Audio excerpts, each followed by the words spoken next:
How we doing, boys? Hello. You just caught me on date night with Kevin. All right, Kevin. Just hang out over there. I'll see you later. Welcome to Three Grandmas. Welcome. You know what? I'm feeling a little exhausted. I had a big day yesterday. Yeah? Today, we're talking about another Christmas film. Krampus is a 2015 Christmas black I want to hear about comedy your day a little bit. folk horror film based on the eponymous character from Austro-Bavarian folklore, directed by Michael Dougherty, who co-wrote with Todd Casey and Zach Shields.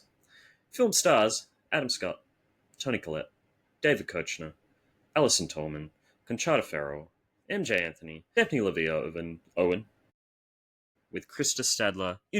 I'm not going to say all of these. Holy shit! You okay? You say David Koechner? No, keep reading. We have to read the best boys and I thought it was electricians. Koechner. Koechner? Koechner, yeah. Wow. Introducing Lola Owen, Queenie Samuel, Maverick Flack, and Sage Hunefeld, who, for their first roles, did a pretty decent job, I think. Yeah. How are we feeling, boys? Merry Christmas. First of all, Merry let's start Christmas. every conversation because you can say Christmas now. Everything's well balanced again. Everything's perfect. They can't cancel us. We brought the Christ back to Christmas. That's right. Let's go. You guys have any Festivus jokes that you want to make? I'm good. God. I'm good. No, I don't. Festivus was a big deal for a while back in the late 90s. People were really adopting what it. you're talking about. Seinfeld. Festivus? Have you not seen Seinfeld? Festivus for the rest of us? Festivus for the rest of us. No, that's crazy. Well, you got to look that up. We got to watch that clip at some point. One. Maybe at the end of the show, we'll play that Festivus clip because it's hilarious. Clip. It's basically a secular holiday where you get a pole, right? What is it called? The Festivus pole instead of a tree. Yeah.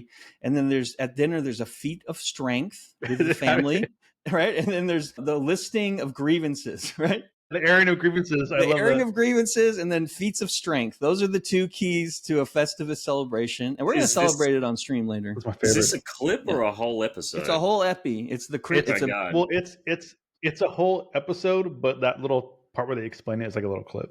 Okay, It's probably one of the great Christmas sitcom episodes. Yeah, it's awesome. Funny. It was. So the reason I picked Krampus this week is because it's a film that I remember coming out and it got a lot of mixed opinions. But I always wanted to watch it. Number one, because I saw the design for Krampus and I absolutely loved it from day one.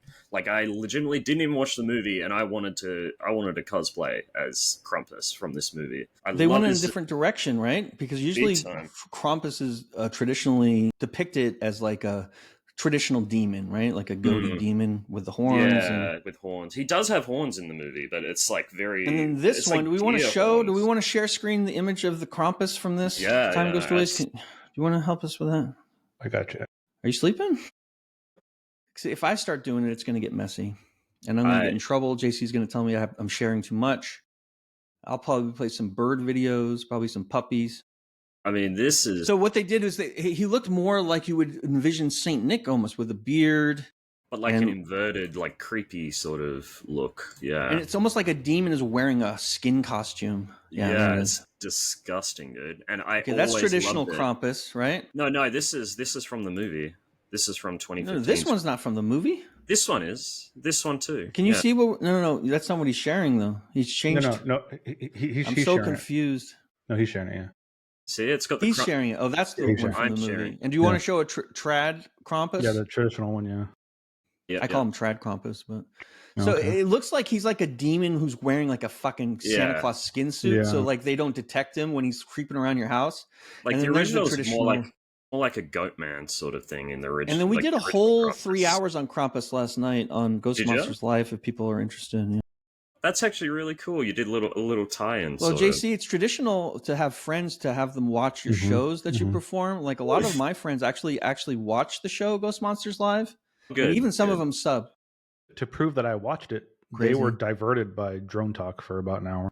Well, yeah. I mean, we have a New Jersey drone segment. You know, it's hot in the news right now. We have to look at all the new videos. We saw a video of a guy shooting fucking tracer bullets at a goddamn drone in Jersey. There's no way that was real. What is happening? That was wild. I don't know if those were BBs or something. Twitter's wild right now. There's no way he thought he could have reached it. There's no way.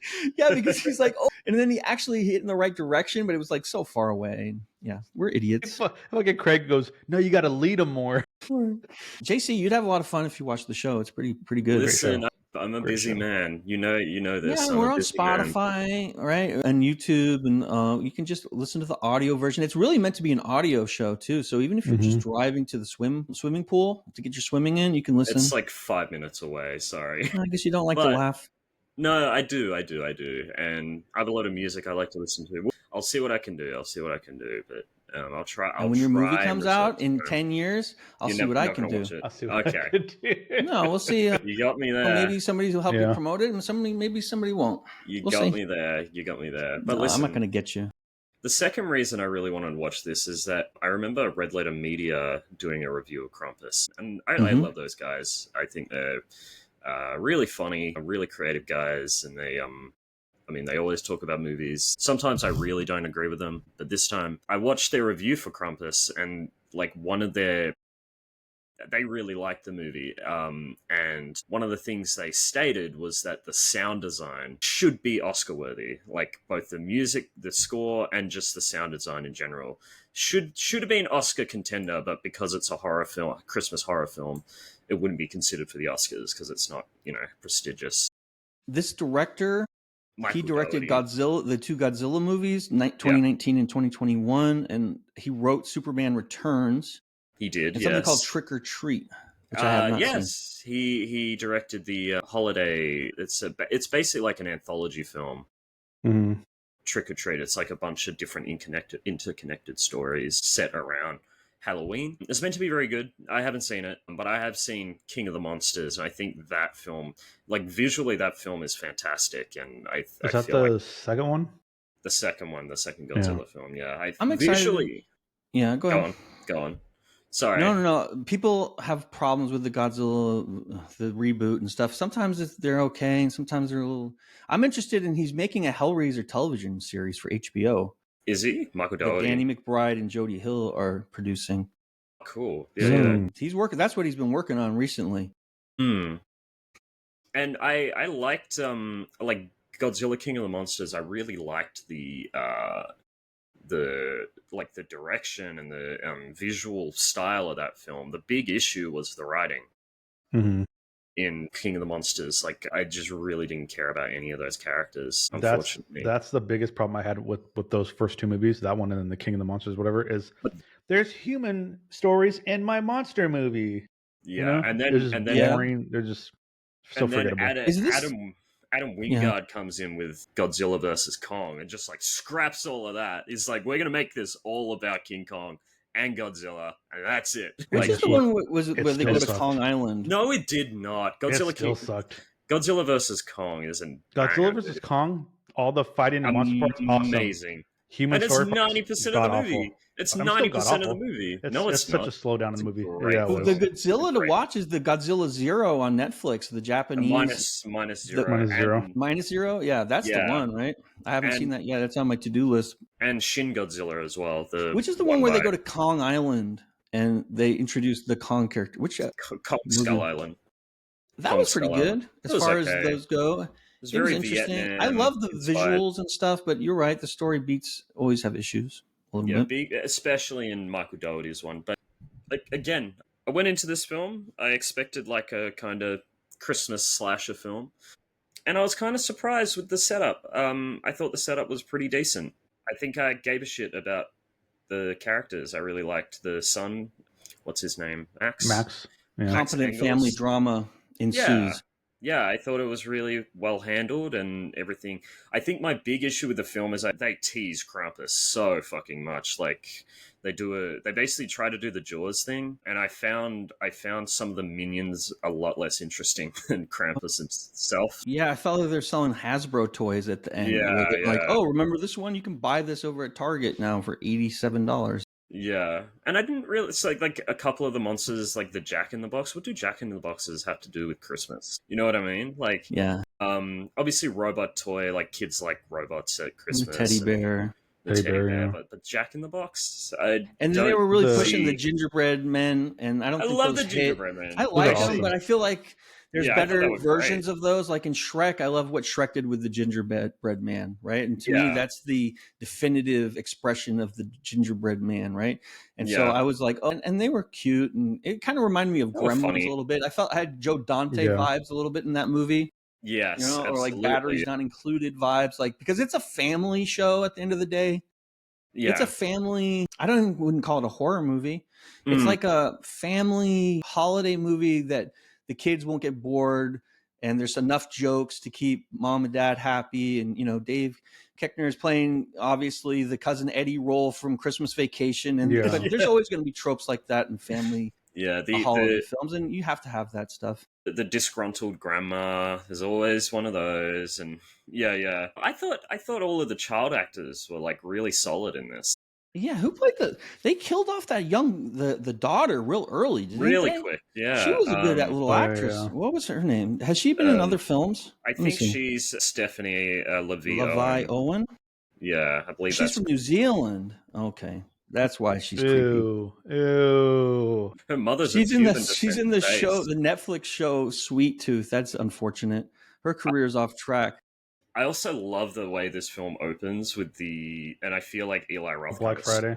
Yeah. I feel like Eli Roth kind of stole it in Thanksgiving because he has this very similar opening where they're all storming in and, you know, trying to get their presents for Thanksgiving, and it's meant to be, you know, a comment on commercialism and like the way feels very Christmas like they didn't want to like rehash anything new about the family drama, like all those tropes you've seen in Planes, Trains, and Automobiles, and you've seen them in Christmas Vacation, and you've seen them in Home Alone, right? The chaos of the family coming in and different characters come in, and it's like, oh, the aunt's gonna be, you know, she's gonna be edgy and she's gonna say crazy stuff, and the you know, Dave Koechner's character is he's the right wing gun nut, and it's like. But they kind of find a middle ground, which is nice. It was comforting. It was comforting more than funny because they're just like traditional tropes, right? Yeah, so you understand. You don't have to worry about them not being murdered. Yeah, that's the middle ground. Right. Yeah. What did we think of the ending of this? Man. It's like, get ready for Krampus 2. That's what I saw. I thought like coming soon, Krampus 2. Electric Boogaloo takes place in a mall. You know the second one's going to be in a mall, just like, you know, Dawn of the Dead. I really like that's how you do a sequel in a bigger setting, is in a Christmas mall. I really liked how they kind of went, oh, it's all just a dream, but it was all a dream. I used to read Word Up magazine. Yeah, that was not great. I didn't feel good about that. Yeah, but what about the tell me your guys' I love it. thoughts and opinions, because I have the definitive ending, and I will tell you why. No, I have the definitive ending. I like the fact that the hell is that they're trapped in a Christmas scene for eternity, right? Is that the idea? Like all those snow globes contain families that Krampus has captured. But then I'm saying, well, that's just another day off, and I get to hang out and eat Christmas dinner every day for the rest of my life, and like open things. It's like, but you open the same present every time. I guess. So I want to know. I am wondering what Time was going to say, but here's what I thought. What I thought would have been so sick. Mm-hmm. Do you remember the end part where, you know, he's running through the snow and then he sees them all? You know, they're all the elves and Krampus. They're all like celebrating because they're hanging out, partying, and then he turns around and, you know, he's like, family back, give me back my family. And then, you know, Krampus wipes a tear from his face and then laughs and pushes him, throws him over. I wanted, right, at that moment, I wanted him, you know, I want the belief thing to come back, you know, like he believes again, he believes in Christmas. And I wanted Santa to fucking land down behind him. Yeah. Like superhero landing. I wanted Santa to superhero landing on the ground. That's not what I wanted at all. But I wanted Santa to come down and beat the shit out of Krampus. That sounds like fresh. So hard. That's not what I wanted. Oh my God.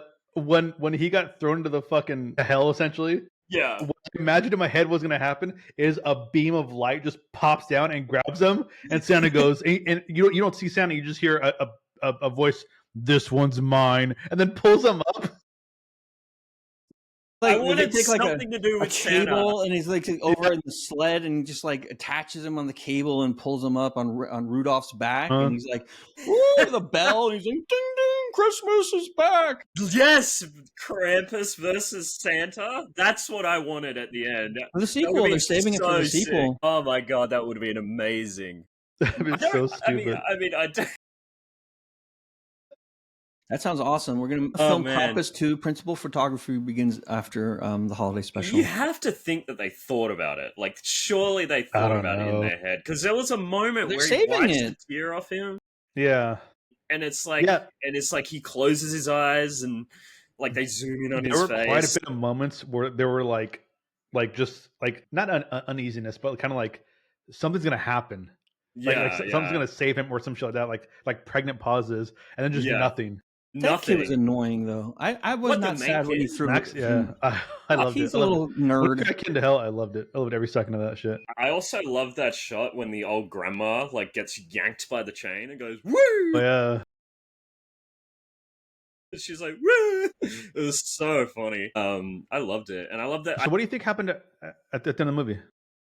Well, I think they're all trapped in a snow globe. They're all trapped in a snow globe. Okay. You know what's really funny is this film also reminds me of the first film we watched on this channel, Coherence, right? Like it's a gathering all in a house, and then something happens outside, like the comet flies over, and then all the lights go out. The same thing happens here. Krampus arrives, and then all the lights go out, and then it's just them figuring out what they have to do to survive. Obviously. Spoilers in this one, they don't make it, but right. But or maybe they do. Maybe part 2 is when they escape the snow globe. But even the ending is kind of similar. Like it's like, oh, maybe things are okay. Everyone's happy. She's got the best outcome. Kids got the best outcome, and then turns out, oh no. How about for the sequel, it's more of a Jumanji setup where they're transported to a whole world where Krampus land. Is like Krampus land, and you have all the Christmas shit, and it's wild. I think that would be sick. I mean, something happens, and the snow globe breaks, and they get free, and they're trying to escape from Krampus Island. Yeah. He knocks it over with his fat ass. And it falls off and it breaks and they scramble out and they're crawling through with their miniature, and the whole movie is like, Honey, I Shrunk the Kids. Honey, I Shrunk the Kids. Yeah, Krampus I love this workshop, dude. That'd be so sick. All right, we're working here. I like that. We got to write this movie. I might actually start writing this movie. Holy shit! I'll make that movie. So this film, its budget was $15 million. Really? Which means that's not a lot. That's nice. But they used a lot of practical effects in this. So like even Krampus was one big animatronic. Like I think there was a person in there and everything. There was a few CGI stuff like the teddy bear and the gingerbreads, but the other ones, like the clown, is besides like the mouth, but I'm pretty sure the head of the clown and the body of the clown is that clown was practical. Creepy. It was very creepy. Like and then they stole it in It. And also Alien, right? Because that's kind of like Alien vibes. I mean, no, Alien came out first, but yes, yeah. But they stole it from. Oh, I'm saying, yeah. But the other thing, I was never really scared of anything in this movie. No, but they don't want to scare little kids. I mean, you can tell it's a PG-13 movie because it was aimed at a 13-year-old. Yeah. We got rated. Thank you. We got rated. What? Thank you. Toaster, thank you. Toaster, Toaster, you're a legend. Toaster. Thank you, You're Toaster, such a great Toaster. I really want Toaster to be part of the holiday shoot tomorrow with Leslie Tanner. So consider coming through. Thank you, Toaster. Thank you, friend of the show. I want to put you in my show, and you too, Saffron. Saffron, SV. Let's go. Where have you been hiding? Have you been here the whole show? So many sneaks, so many little lurkers out here. I call them my lurkies. We just dropped the Interstellar episode on YouTube, so check that out. We go deep into discussion. I gave her the link. She didn't share it with anybody. It was a great episode. Their raid message was choke, thirst, and die. Choke, thirst, die. I got to write that down. Don't forget about that. Fantastic. What was that from again? I have no idea. Choke, Thirst, Die was I was sleeping on my computer chair. What else is new, SV? Isn't that what Isn't that what the healthcare assassin wrote on the bullets before he shot him? Is it? Yeah, choke, thirst, die. No. No. Well, did we just review a movie with this in it? I feel like I'm like losing track of all the shit we review. It's all becoming one thing.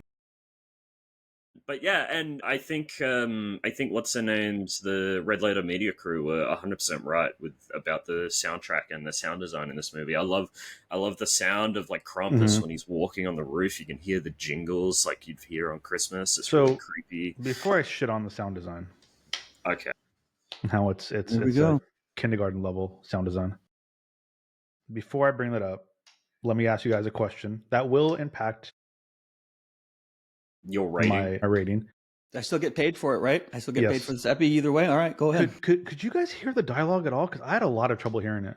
It was fine for me. Was it? I didn't have a problem with it, and sometimes I do, but I didn't seem to have a problem with. Maybe did you watch using a sound bar? Like what? No, I have a same sound bar we have. Or that's what I use. That's what I watched it on this afternoon. I watched 90 Day Fiance. I watched all these different shows, and I could hear fine.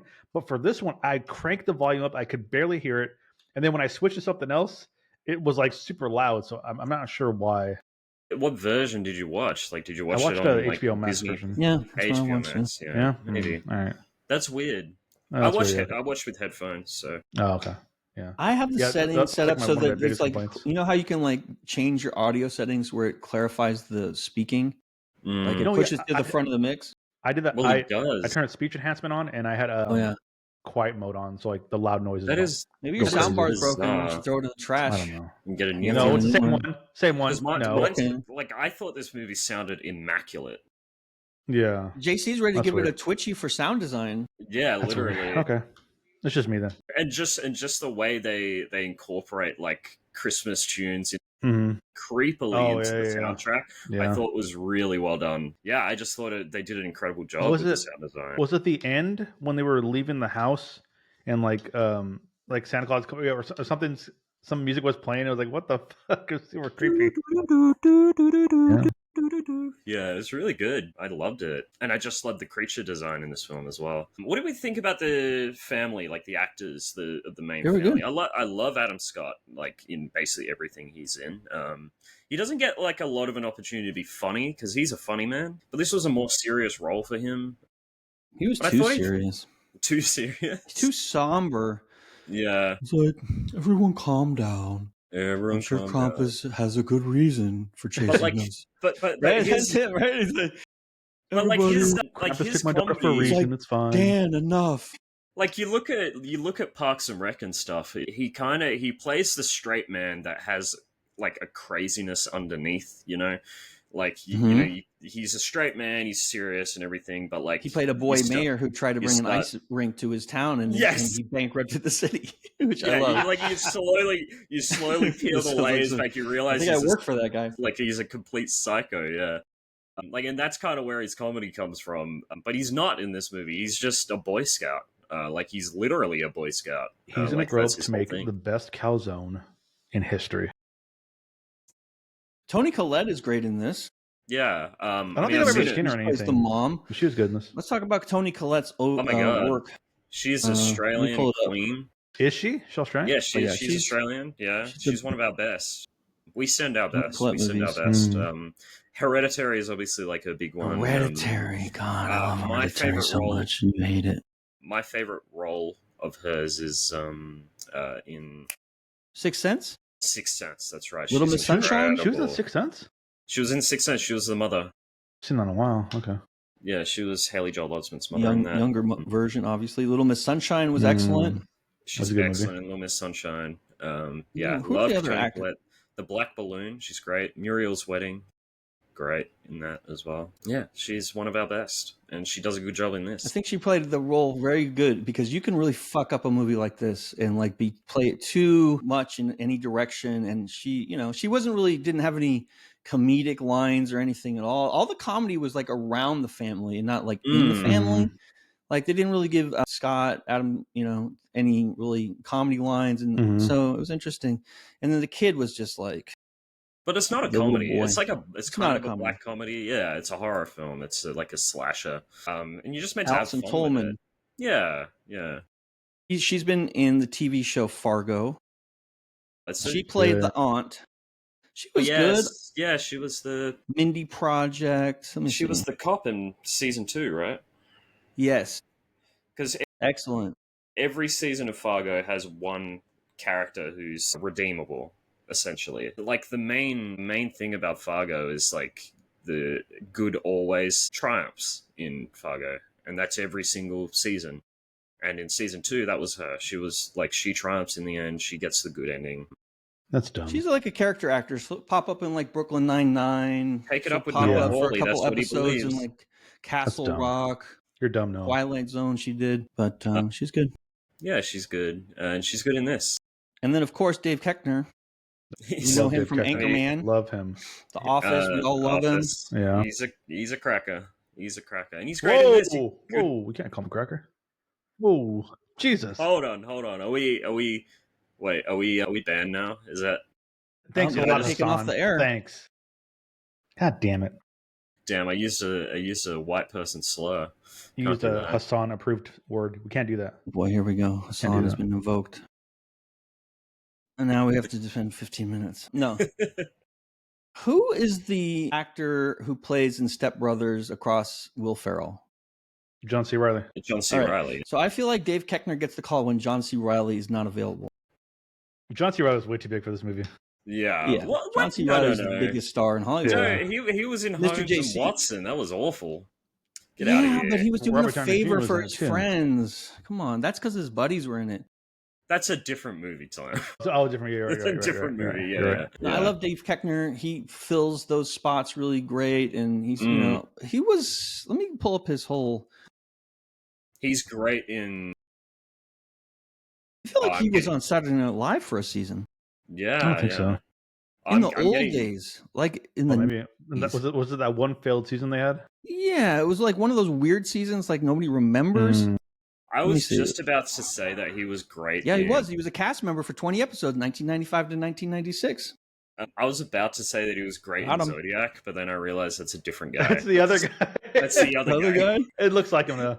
Yeah, I know. Yeah. All right, let's talk about what he's been in, though. 40-Year-Old Virgin, Dukes of Hazzard, Tenacious D, Pick of Destiny, Let's Go to Prison, Snakes on a Plane, Talladega Nights, Thank You for Smoking, Reno 911 Miami, Balls of Fury, Semi-Pro, Get Smart, The Perfect Game. I mean, look at all the movies. He's been in Final Destination 5. Piranha 3. Hit and Run. This is just 2012. Small Apartments. Anchorman 2. Any other big ones? He makes the Krampus. dough, dude. Krampus. I mean, Krampus. That's the kind of career you want in Hollywood. So when you work out like whether a film made money or not, normally you go budget times 2 for marketing. Yeah, and this film made $61 million. So it made double. Yeah, it made double the budget. It's kind of surprising that it didn't. Pretty good. I didn't get a sequel. I guess Michael Dougherty didn't want to make one. Maybe it's still cooking. How did his previous movie do? The Trick or Treat, whatever. Same thing? Trick or Treat. Let me check. Well, I mean, obviously he moved on to... He's making the Hellraiser joint now, which I'm excited for. Based I'm a big Clive Barker guy. You guys like Clive Barker? Like a Magica? And no? I want to see the stuff. So Trick or Treat had a budget of $12 million and had a box office of $27,000. That movie was a bomb. But screen. Storm screen. But it's developed. It got positive reviews and has developed a cult following since. I have to see that one. So it's made in. I don't know if it's made a lot in home media, but this is his first hit, basically. This film. Yeah, go ahead. Let me jump in here and then tell my part of the review because you guys are going to skip over me till the very end. We don't skip over anybody. You have to just insert yourself. I'm doing that right now. It's like, you know what I'm saying? It's like, you know. This movie was a roller coaster for me. Okay. It was okay at the beginning, and then it got good, and then it was okay again, and then it got good, then it was okay again. That's how I... So right towards the very end, I was like, oh, this movie's getting crazy. The fucking toys are coming to life. The gingerbreads are getting... Everything was crazy. Krampus looked amazing. He just... His blank... Like everything was so cool. Mm-hmm. And then I'm like, okay, how are they going to end this? It's getting close. How are they going to end it? I'm looking forward to it. I want to know what's going on. People are getting picked apart left and right. Adam Scott gets taken down. That shocked me because I thought he was going to survive. The mom gets taken out. Everyone starts sacrificing themselves. Absolute madness. So sad. Yeah. We get was to the actually end. sad. I felt it was. Yeah. Yeah. We get to the end. And I called JC sobbing at the end of this. I said, JC, I can't watch the end. Yeah, well, when Tony Collette is like, I love you. And then the Christmas music was playing. It was sad. Yeah. So we get towards the very end, and Max is like, you know what? He gets the ball, the Krampus ball, and he goes, I'm gonna sacrifice myself and save my family. So he goes and does that. As soon as he did that, I rolled my eyes because I know what they're gonna do. This Christmas movie though. This ruins it for me, right? Goes, tries to make the fucking exchange. Krampus wipes a tear. I'm like, oh my god, what are you doing? And then he just picks him up, laughs, and just throws his ass in the. That was the Texas Chainsaw 2 moment. Loved it. It was so good. Remember in Texas Chainsaw 2 when he puts the skin mask on the victim and he's trying to relate to them? That was that scene, right? And then he's just a psychopath. Yeah. Yeah. So I loved it. And then I'm like, there's still time. What are they gonna do? Then they show him coming down, this and that, whatever. And I'm like, are you fucking kidding me? What with the snow globe? No. Well, before that, he comes down. He sees his whole family, and I'm like, it was a fucking dream, wasn't it? It was a fucking dream. But then it wasn't because it's real and that's hell. Hold on. You're gonna have Christmas forever. Hold on. So I was like, it's a dream. It's obviously a dream because they have the white halo effect behind them. Yeah. And I'm like, that's a trope. It's 100% a dream. I was like, that sucks. You wasted an hour and a half of my time. I hate this movie. Lost was a dream too, right? It wasn't a dream. Triggered you. So then they did the whole snow globe thing, right? And I go, oh, shit, okay, I guess it happened. Like, that's crazy. So I start reading about the movie. There is a definitive ending to this movie. There is an actual explanation. It makes me hate this movie now. What? No. Definitive... Don't say that. Don't say that. It legit makes me hate it. No. Definitive ending. There's two endings apparently. There's a good ending and a bad ending. The bad ending is he got punished. Kick rocks, kid. You're dead now, and that's it. It is what it is. That's a good ending for eternity. That's the ending I wanted. That's awesome. Yeah. Sure. The good ending is it all happened, but they're getting a second chance, and essentially the snow globe is Krampus is watching after them. No, I don't buy that. Watching after him. Yeah, just like I'm keeping an eye on you. Don't revert to your old ways of not being a family because I'll fucking come back and kill you or some whatever. That's what the other ending is. So they asked the director on the commentary, and he goes, "Yeah, I'm aware of those two theories.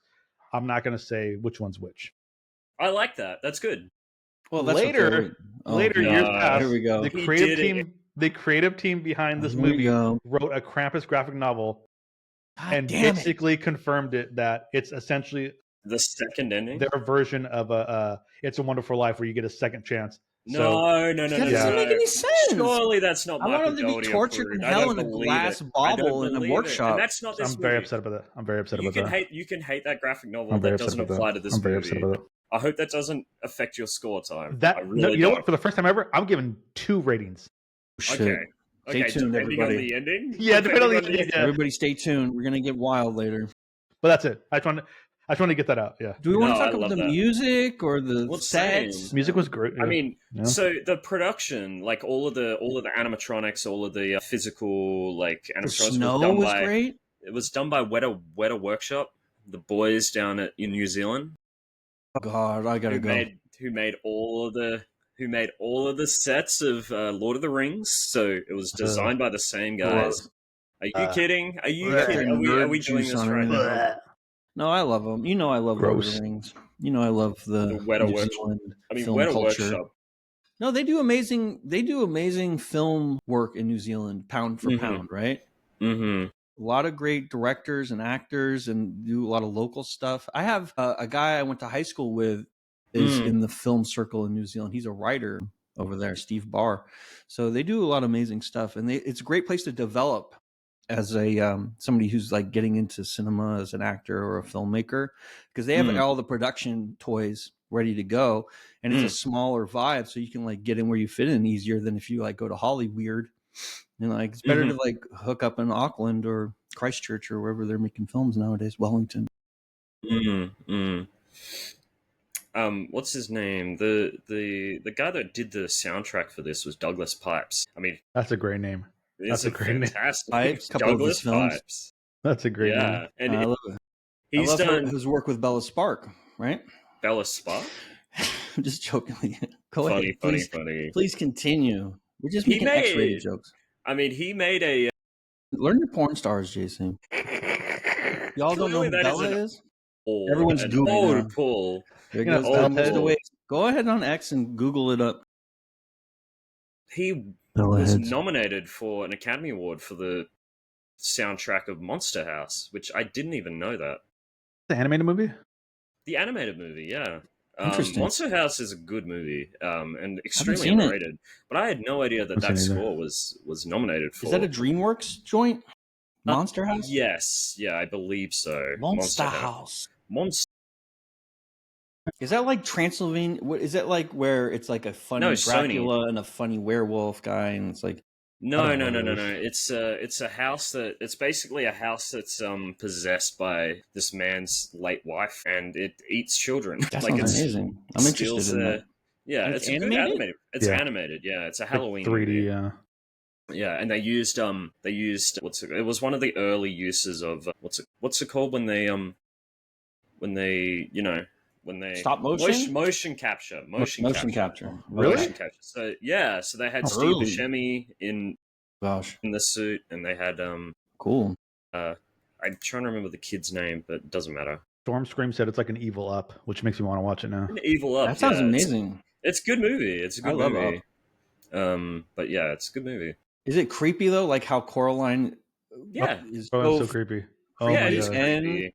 That's the best animated movie, I think, because it works on so many different levels. And it's got some funny characters in it. Like there's the meme of the guy that runs out, like he runs out of the video game store and then comes back in and eats a chocolate and then runs back out again. Yeah. Like no, that's from that movie. That's a good one. And that wasn't directed by Tim Burton. That was directed by somebody else. Yes, Gil Keenan. Yeah, Gil. Did he direct 9? Remember there were Yes. Remember there was that. Okay, I believe Gil Keenan did direct 9. Wait, that was a good one too. Oh no, he didn't direct 9. He directed City of Ember and Poltergeist. What's the last movie he made? Ghostbusters: Frozen Empire. I haven't seen it. God, fuck that shit. Did you see that? I saw the first of the new ones. I didn't see the second one. Not the second one. Yeah, I heard it was trash. Yeah, whatever. But he made you know what? They should just leave the original Ghostbusters alone. They should leave a lot of original things alone. Just leave it alone, and it was fine. It was perfect the way it was. He directed its own vibe. You have to have those. You have to have Ivan Reitman and Bill Murray and Dan Aykroyd in order to get the vibe right and the time and place. They did work on that. It was his the first one was his son. Was Ivan Reitman's son, Jason Reitman, and you need to get a paycheck, so yeah, the old man. Write your own material, Jason. You know what I mean? Ivan already did that one. He has for ages. He made Juno. He made. Okay. I didn't know that. I apologize. Please come on the show. He always works with Diablo Cody. He made. I didn't know. Young Adult, which I've heard is really good. I'm trying to get him and Harmony Korine to come on the show as a pair. Does that make sense? Harmony Korine? I'd love to have them. Do you know who Harmony Korine is? Yeah, I do. The Beach Bum and Spring Breakers. Spring Breakers. That's the one I really like. Of course, there's also Gummo. You can't forget Gummo. I think maybe that might be our film next time. I'm going to torture time with Gummo. I don't think so. That's too dark. The Trash Humpers as well. Does he have a new film recently? What's Harmony? Kids. No, Aggro Drift. Kids old. Kids was his first movie. I remember seeing that in the theater in like 1995 or 94 or something like that. His most recent film is Aggro Drift. Have you seen interviews of him? He's always wearing this mask from Aggro Drift, and he's always like, "Yeah, I just want to make a movie that was based. You know, I just want to make a based movie." I love his name. I think he has one of the coolest names. I just wanted to make the most based movie I could. Great. I'll show you a trailer for Aggro Drift. It's actually Let's watch nuts. I love that. Hold on. I learned about Harmony Korine from a song by Steven Wilson that's called Harmony Korine, which is an instrumental, and I'm like, what does that mean? And so I looked it up, and then blah blah blah, and then I remember, I had seen Kids. His production company's name is Edgelord, so that gives you an idea of. Spring Breakers was fly. I love Spring Breakers. Yeah, I really like Spring. Riff Raff gave an outstanding performance, and I'd like to see more from Riff Raff in the future as an actor. Riff Raff, if you want to be in the holiday show, call me. I think Spring Breakers is James Franco's best performance. He's great as Alien in that movie. That's not true. That's not true at all. What's your favorite James Franco performance? This is Aggro Dude. This is the end. Okay. He's great in that, but he's just playing himself. Yeah. So this is what this movie looks like. Is that how it's shot? That's how it's shot with infrared. It looks sick, though. Yeah. It's got a vibe. I'm gonna mix this into my fucking Vizzy visuals. I'm gonna mix these in. It's got what's his name? Travis Scott in it. So what he's doing is like a oversaturation and then like a color tone shift. Yeah, I suppose. Right. Basically, he just got into the fucking filters just like we do on stream and just pushed it to the right and the left. It'd probably give you a headache. It looks like a video game as well. It's something that you play on the background while you're listening to a Pink Floyd album while you're at a club or something. I feel like if you're in a big club and they play this on a big screen as like a visual, but I don't know if I want to sit and watch it. That looks like shit. It's like, it's an interesting aesthetic, but I don't know if I want to sit there for 2 hours. Yeah. Like that. Show them. You were right. It'd be like in the club in the background, like on the monitors and shit like that. Right. Like, cool. And it's just like you see it and like the band's playing and it's just kind of like a vibe. Yeah. Harmony Korine. Gummo is always shocking. If you want to, when we talk about, do you recommend this movie? If you recommend Gummo to the wrong person, you're going to really damage them psychically. But it's interesting. JC, you're muted. So I can't wait to watch it next week, is what I said. Looking forward to it, if that's what you... Watch what next week? Gummo. No, we're not watching I'm not going to pick Gummo. Why not? God, because it's not the right time of year for Gummo. No, I feel like it's an August movie. It's got to be Christmas hot movie? and uncomfortable. It's like it's Christmas. It's not a Christmas movie? Okay. No, because there's some scenes. You've seen the movie. You know what happens in Gummo. You won't let me watch. I've seen clips from Gummo. I haven't seen the whole movie. I'm so mad you guys won't let me watch Nymphomaniac. I want to watch the extended version on Netflix, the 4-hour version. Where's Time Goes to Waste on that? Yeah, it was released directly to Netflix. Listen, Netflix bought it. Time Goes to Waste. Can we watch Nymphomaniac this Christmas? Watch whatever you want. Shit. I didn't expect him to say yes. All right, we'll see. I have a couple more weeks to go. I still haven't decided. He said yet. No matter what we pick, he will watch it from start to finish. Every single one. Is that right, Tom? Tom? You'll have a good time watching this one if we do watch that one. You'll love it. It's entertaining. I'll watch it by myself in the car. Bet you will watch it by yourself. Watch it with your wife by your side. Oh, no. Holding hands. Yeah. Why not? Hands. That's the perfect way to watch it. What are you talking about? That's how I would watch it. All right. Let's get back to Krampus. Krampus, yeah. Krampus, he's coming for everyone this Christmas time. So you bring up the fucking the sounds like the grandma.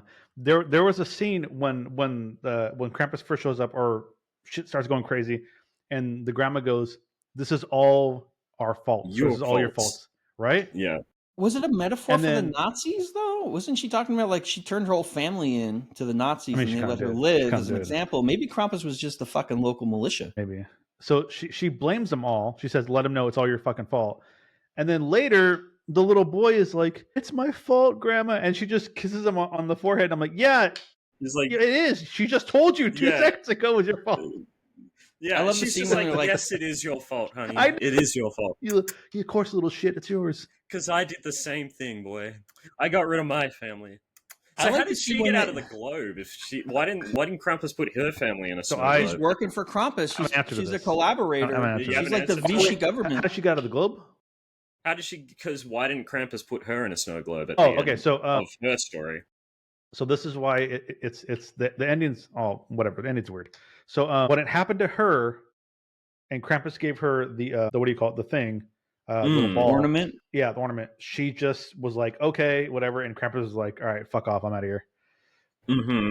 But again, when it's she a gave metaphor it for the Nazis. But when she gave it to Max, instead of just walking away and just living his life and just knowing that this is what happened, Max took action and just tried to save him or tried to save his family's sacrifice. So that's why it was essentially a test, and he passed the test, whereas Grandma didn't. Essentially, I like when they come home and Max is like, "Oh, can we watch cartoons and do whatever we're supposed to do?" And they're like, "Watch it by yourself."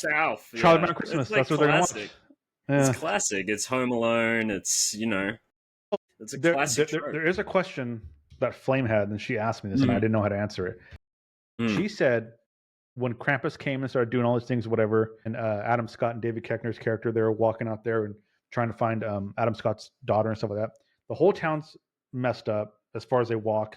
There's people that have died so far. Does that mean Krampus has killed everyone in the town? It seems like it could be magic where everyone is just like, it's an alternate universe in their street where like everyone else is normal and like they're going as their day normally, but the world looks like to them. I think if Krampus comes down and eliminates the entire town, that's fucked up on Max's part, because Max essentially condemned the whole town. Well, he doesn't give a fuck about anyone but his dumb family. Know that would have. But then I posed the question or the thought to her. I was like, maybe it's like a rapture thing. Like maybe Krampus comes down to take care of Max and his family, and all the other Santa believers that still have hope and all that stuff, they just get raptured to a different area. Don't believe in Santa. Like I don't know. I was like, I don't think he killed everybody, but maybe he did. And does the daughter die in this, or does she get like? They're all dead. They all die. Yeah. No, because there's like some of the people are like put in the snow globe, and like the other people are like, is she killed under the car? Yeah. Did they kill her? She was at the end. She was in the snow globe. They did bring her back. When they're wearing the scarves and the hats, like the boy looked like the girl at some point with the hat at the end. I'm sorry, but they do. What was I going to say? I also really liked that animation sequence, the stop motion animation. Yeah, when she was telling her story. Yeah. Little breeze. That was really good. Really good. That was all done by Weta Workshop as well. They did all it had that same feel, which I think is intentional to like the old. Did they film this in New Zealand? Yeah. Where did they film this? Probably in LA, probably on a soundstage. I think all of that. So Weta Workshop did all the animation and all the. And they obviously sent all of their animatronics over, I believe, to LA. One of the biggest problems about this movie too, and just real quick, and I didn't realize it till like I'm like about a half hour in. Was it was rated PG-13? Yeah. Yes. So I was like, they're not going to show like bloody murder. I mean, they showed crazy stuff, but like they, like the daughter underneath the thing. I'm like, who knows? Who knows if she died? But there's also moments when they cut the dialogue that like there's a part where she says, "Get away from my daughter, you son of a," and she says, I don't know what she says, like Fudger. She said Fudger. Fudger. Yeah, exactly. Because subtitles are on, Fudger. I like how and David Koechner, like he's facing the gingerbread man, and he's like, "Merry Christmas, mother," and then it cuts, and it's like like apparently there's an unrated cut of this. Shit. Really? Yeah. All the elves that they had were using the traditional things they still use in Austria as their costumes, because we did the whole Krampus on Ghost Monsters Live last night, and so we were like watching videos of like how they still celebrate it, and so those are all handcrafted masks and those stuff. Masks were cool. Awesome. It was cool that they used them, and that they probably used real actors who do that every holiday, probably, because I feel like they knew what to do. It was cool. Nailed it. Like they nailed all the just the costume design, the creature design is just like, it's the best part of the movie, I think. And I feel like the cinematography is really good at some points, like the way they move from different blocking angles and stuff. I thought the cinematography was like really. I don't know solid. If this falls under cinematography. Feel free to correct me, JC. Yeah. But there were a couple times when they were teasing. We'll get to that. When they were teasing Krampus, and they would show him like just his legs, or they would show us his body walking by. But towards the end, when they eventually got to his face, there was like 3 or 4 shots they showed where it wasn't his full face until the very end. So you only saw like the bottom of like his mouth, or you saw like a little bit higher, and you saw like the hollowness of his face. I thought that was fantastic. Yeah, and that's framing, and that's framing. That's cinematography. So cinematography encompasses how you frame a shot, how you move the camera, and how you light the scene as well. Okay. So all the lighting in the movie, that's a cinematographer's job as well. And they did a fantastic job, like the blocking, the way everything's placed in the shots. And I really like some of the focus pulling as well, because it had flowed like from the grandma in the seat, and then it'd come around to the kid like around the corner, like looking off into the looking off, and then the other grandma is in the kitchen, and then it would focus pull to her with the knives, and then focus pull back. It was just really like some of the cinematography is just really impressive. I felt like in this. How about the performance of Rosie the dog? I thought she was clutch shit when she ate the gingerbread. No, I thought she was shit. I didn't believe her for a second. I didn't believe she ate that gingerbread cookie. I didn't believe it. I didn't believe it at all. I love how she ate it while it was on fire too, which is impressive. Yeah, and clearly she didn't do a good job. I love how they just stuff her into like an air duct and like, go kill all the monsters, just stuff it. Like the dog would still be stuck in there. They'd be looking through the grate the whole time. They would have not like gone anywhere. Like she had no crumbs on her face after they cut to her. She's a lady. She's a lady. No, not good enough. Now, not good enough. Is this movie cinema verite? No. Fuck no. This is the opposite. Absolutely not. This is all fantasy. One day we'll the opposite of cinema verite is fantasy, right? The opposite is Lord of the Rings or Star Wars. That's the total opposite of cinema verite. So everything that like is like real life, as much as possible, the like, closer you get. Yeah, cinema like verite. If somebody just dropped a camera in my house, like if somebody was filming this right now, not as a documentary, but as like a movie where I had fake lines, that would be cinema verite. Like think about if they're just filming it and I'm talking, then it's a documentary. So it's like a documentary with lines. Like think about a fly on the wall is watching a family over dinner. That's what cinema verite would be compared to this, which is very staged and very, it's all the beats. I mean, verite means life. It means slice of life. So this is like a slice of life in this neighborhood that you get to see.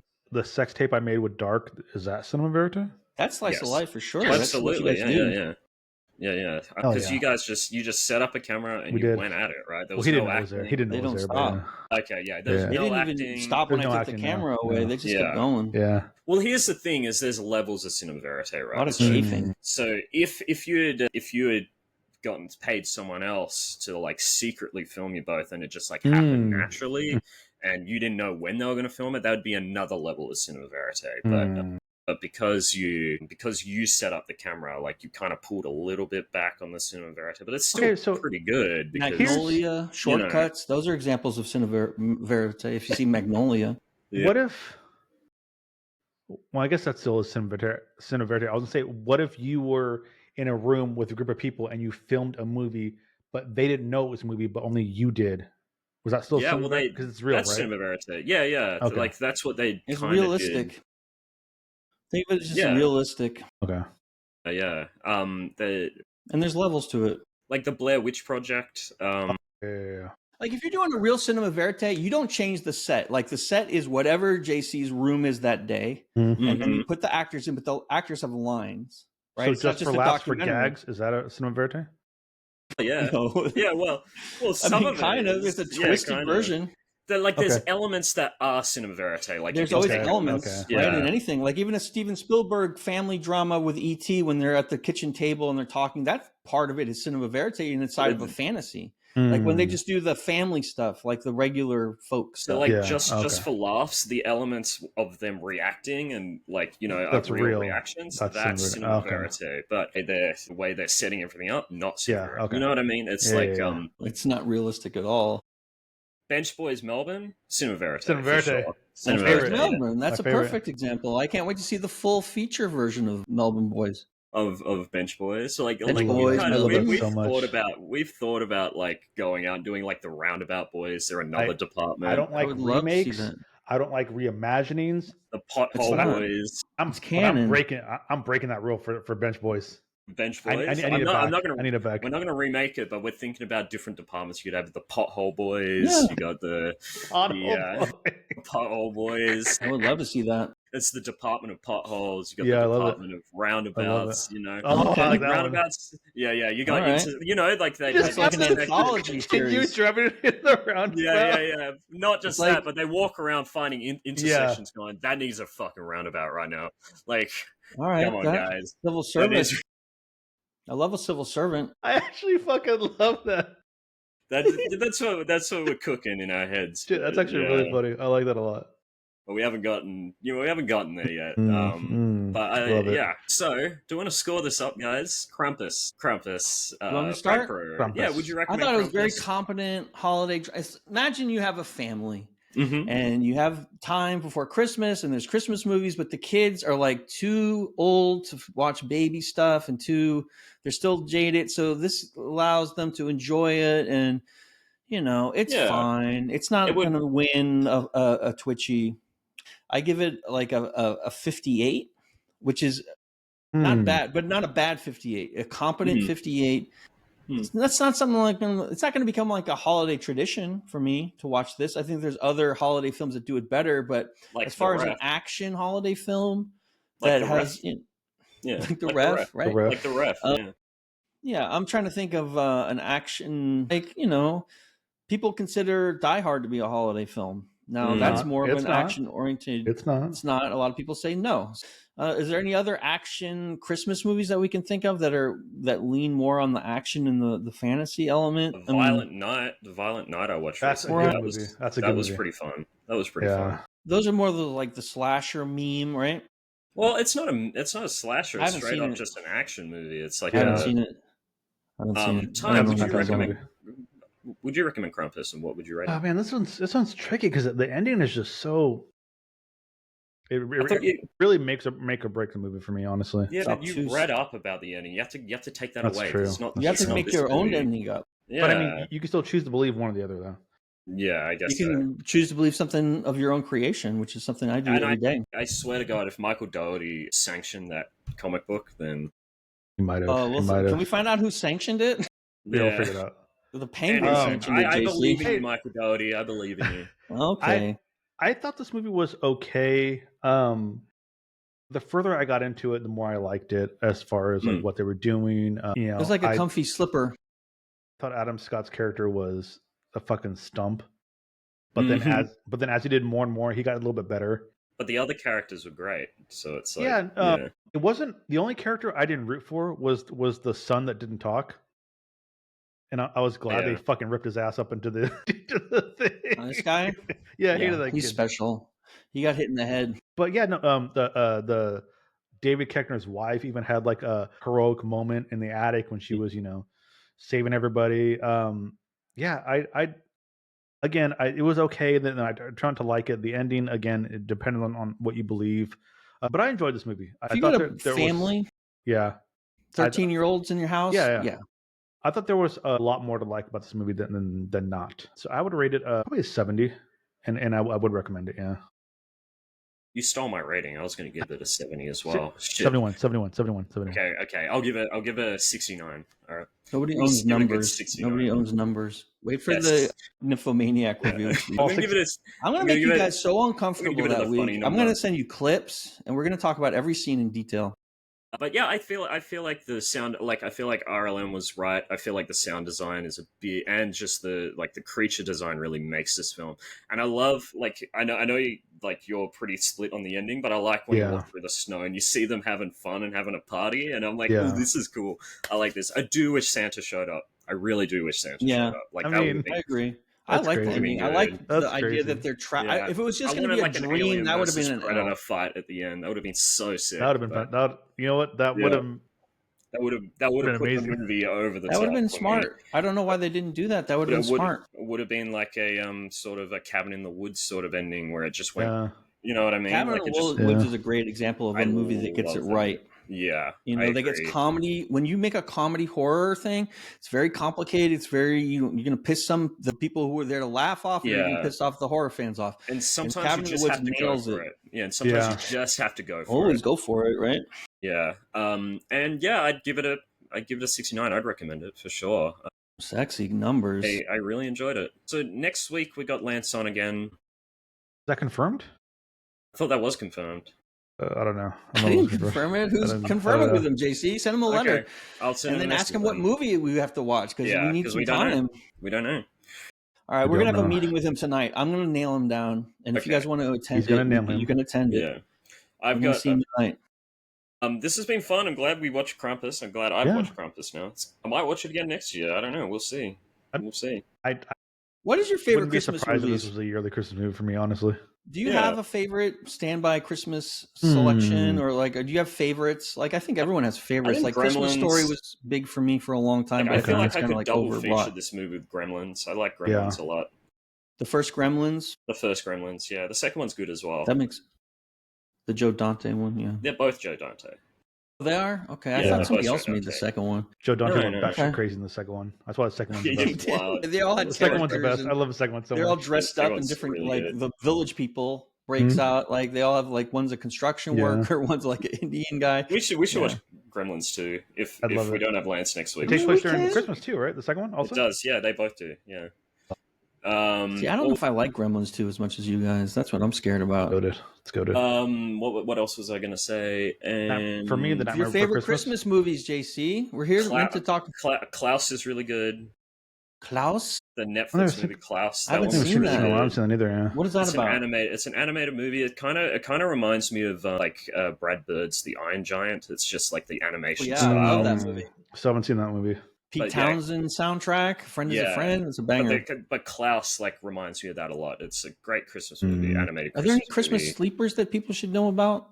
Arthur Christmas is really good. Arthur Christmas is really good. Arthur Christmas. Okay. Wait, is Arthur Christmas the one with Bill Hader?